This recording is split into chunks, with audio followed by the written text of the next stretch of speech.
যখনই বাংলাদেশি হাফেজরা আসেন বড় বড় শেখরা খুব ভিতরের কনফিডেন্স থেকে বলেন যে বাংলাদেশের 1 নাম্বার হবে। সেটা এই জায়গায় সরাসরি না আসলে বুঝতে পারতাম না।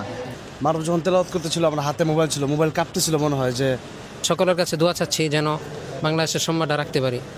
আব্দুল্লাহ মারুফ আছে, রায়হান আছে, তাশরিফ আছে আমাদের সাথে। মারুফের কেমন লাগলো আজকের ফাইনালে তার তেলাওয়াত করার পরে? মারুফের কাছ থেকে জেনে আসেন।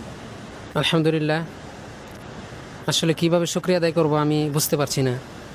এই জায়গায় আসা এত বরকতময় একটা স্থান, এখানে এসে আল্লাহর কোরআন তেলাওয়াত করা, এটা সম্পূর্ণ আল্লাহর তৌফিক, সম্পূর্ণ আল্লাহর রহমত। আল্লাহ তাআলার রহমত না করলে হয়তো এখানে পড়া আমার সম্ভব হতো না। আমি শারীরিকভাবে খুব অসুস্থ ছিলাম, আমি ভেবেছিলাম হয়তো ওই জায়গায় পড়তে পারবো না, কিন্তু আল্লাহ তাআলা যে তেলাওয়াত বের করে দিয়েছে আমি আসলে খুব বিমোহিত হয়ে গিয়েছি। আমি সকলের কাছে দোয়া চাচ্ছি যেন বাংলাদেশের সম্মানটা রাখতে পারি। সকলে দোয়া করবেন।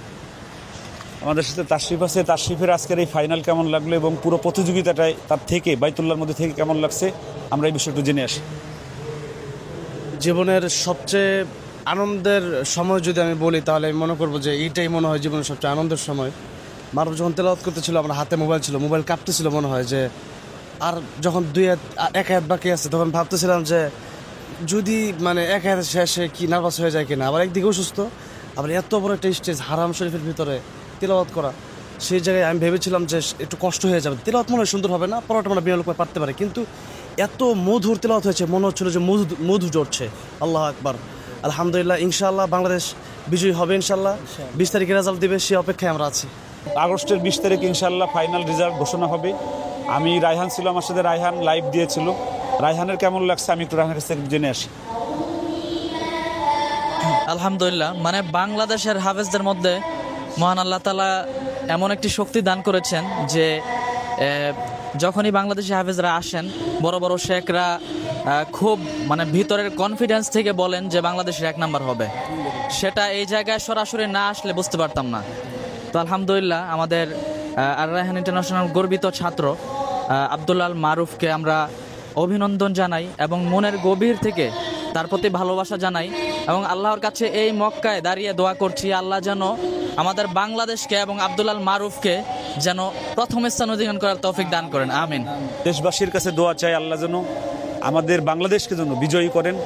আমার ভালো লাগছে এই পুরো প্রতিযোগিতার যিনি দায়িত্বে আছেন শেখ ইসমাইল, উনি প্রতিযোগিতা শেষ হওয়ার সাথে সাথে উনি প্রতিযোগিতা তোলার সময় বাইতুল্লাহর একজন ইমাম সাহেবের কাছে ওর তেলাওয়াত রেকর্ড করে পাঠাইছে এবং বলতেছে আমি মুমতাজ তেলাওয়াত আমার খুব ভালো লেগেছে, ও 1 নাম্বার হবে ইনশাল্লাহ, আমি দোয়া করছি।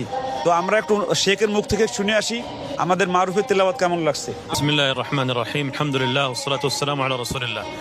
أولا نشكر بعد شكر الله عز وجل الإخوة في دولة بنغلاديش الشعبية الشقيقة على أن يبعثوا لنا بمثل هذه المستويات. الطالب الأخ عبد الله المعروف قراءته طيبة ومستواه وأداؤه رائع، ويعني أتى بمستوى جميل ومتقن جدا، فأسأل الله أن يجعل حظه التوفيق والنجاح وأن يحقق مركزا عالميا. والحقيقة دائما المستويات من دولة بنغلاديش الشعبية الشقيقة مستويات مشرفة ومستويات عالية جدا، ودائما يحصدون ويحققون مراكز في مسابقة الملك عبد العزيز الدولية. فإن شاء الله تعالى نقول للإخوة في بنغلاديش اثبتوا على هذا المستوى، ودائما لا تنقطعوا عنا بمثل هذه المستويات الطيبة. أسأل الله أن يبارك للجميع، ووفقكم الله جميعا. السلام عليكم ورحمة الله وبركاته. আগামী 20 তারিখ ফাইনাল রেজাল্ট ঘোষণা করা হবে। দেশবাসীর কাছে আমরা এই বাইতুল্লাহ থেকে দোয়া চাচ্ছি আল্লাহ যেন আমাদেরকে বিজয় নিয়ে দেশে আসা তৌফিক দেয়, আর যেন আমাদের পক্ষে যেন রেজাল্ট আসে, লাল সবুজের পতাকা যেন আমরা এখানে উঁচু করে ধরতে পারি।